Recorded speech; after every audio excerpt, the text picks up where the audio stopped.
Markets में ना हम कोई भी चीज सर्टेनिटी के साथ नहीं कह सकते। सबको मालूम है कि हुआ 78 बार हुआ, पर उसके बाद एक बार फिर होगा। जब तक नहीं होता है तब तक तो दिल की धड़कनें थाम के बैठना पड़ता है।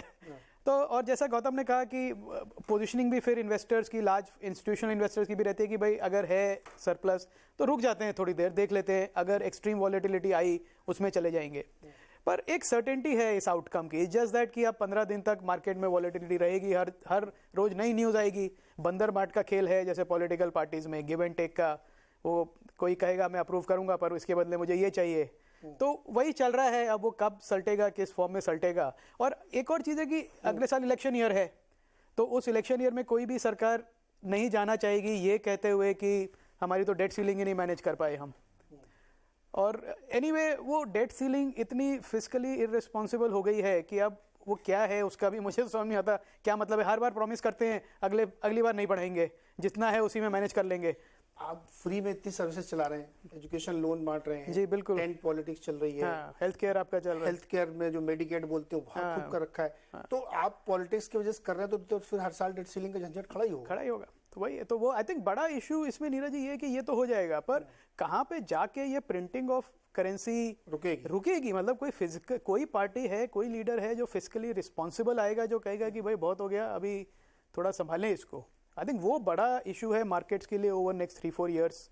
ये तो हो जाएगा। 31.4 ट्रिलियन डॉलर्स हाँ जी टोटल डेट है यूएस के ऊपर। अभी इसको 80 से गुणा करके लोग निकाल लेंगे कितने लाख अरब खरब करोड़ हो गया। 30 ट्रिलियन डॉलर पे सीलिंग है, वो जो बीच का जो डिफरेंस है वही उनको चाहिए।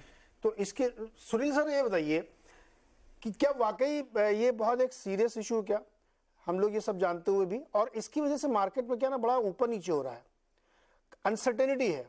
जेनेट येलेन जी जो उनके यहाँ ट्रेजरी सेक्रेटरी बोलते हैं, हमारे यहाँ उसको वित्त मंत्री के तौर पे आप समझिए, वो बार बार धमकी दे रहे हैं कि 1 जून से हो सकता है सैलरी ना मिले व्हाइट हाउस के कर्मचारियों को।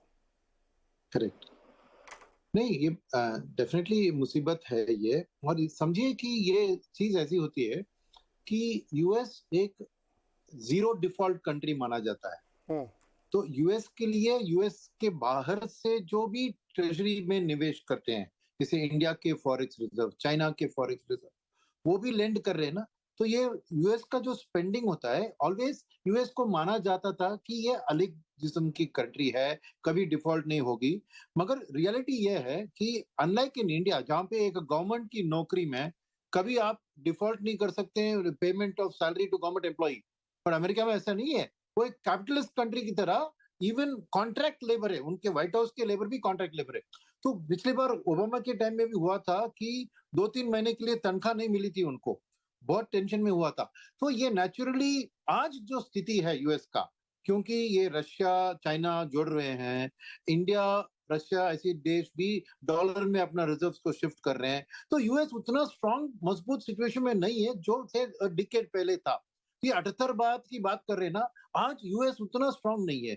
एक माहौल बन रहा है कि डॉलर को रिजर्व करेंसी से कोई और गोल्ड या कुछ और को चुना जाए। वर्ल्ड में ऐसी एक दिक्कत आ रही है ना, तो इसीलिए आज ये एक हाइटेंड वॉलेटिलिटी का कारण है। मगर मैं भी मानता हूं, जैसे पहले बोल रहे थे कि ये अल्टीमेटली रिजॉल्व हो जाएगा, मगर शॉर्ट टर्म में ये मान के चल दें कि अल्टीमेटली रिजॉल्व हो जाएगा इसलिए मैं कुछ नहीं करूंगा, मैं स्थापित रहूंगा, ये भी गलत चीज है। तो इस वॉलेटिलिटी को राइड करना इंपॉर्टेंट है। और ये शॉर्ट टर्म वॉलेटिलिटी के लिए, जैसे कस्टमर का जो कैश है, क्या उसको डिप्लॉय करें ना करें, ये एक बड़ी मुसीबत है। क्योंकि इंडियन मार्केट में भी देखें, mutual fund April quarter to date 4000 crore का बिक्री किया है। इन्फ्लोस तो आ रहे हैं कस्टमर के, बट फंड मैनेजर्स नहीं खरीद रहे हैं, क्योंकि यहाँ पे भी वो एक ध्यान है, शायद यूएस पेपर थोड़ा ध्यान हो, डोमेस्टिक पे ध्यान हो, मगर एनी वॉलेटिलिटी मैं कहूंगा is not good for the market. Market को स्टेबिलिटी चाहिए, और वो स्टेबिलिटी अभी नहीं दिख रही है, क्योंकि अमेरिका में बाइडेन का पोजीशन उतना स्ट्रांग नहीं। अच्छा, ये भी बात मैं कहना चाहता था, क्योंकि यूएस में अगर प्रेसिडेंट का जो पार्टी है, डेमोक्रेटिक पार्टी, और सेनेट और कांग्रेस दोनों उस पार्टी के हो, तो ये दिक्कतें बहुत कम हो जाती है।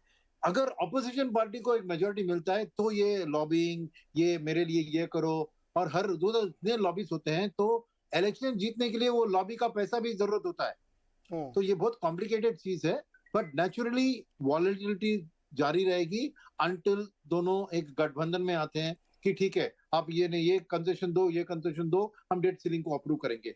वो अभी तक नहीं दिख रहा है, तो नेचुरली मैं समझता हूँ ये वेट एंड वॉच का टाइम होगा मार्केट के लिए।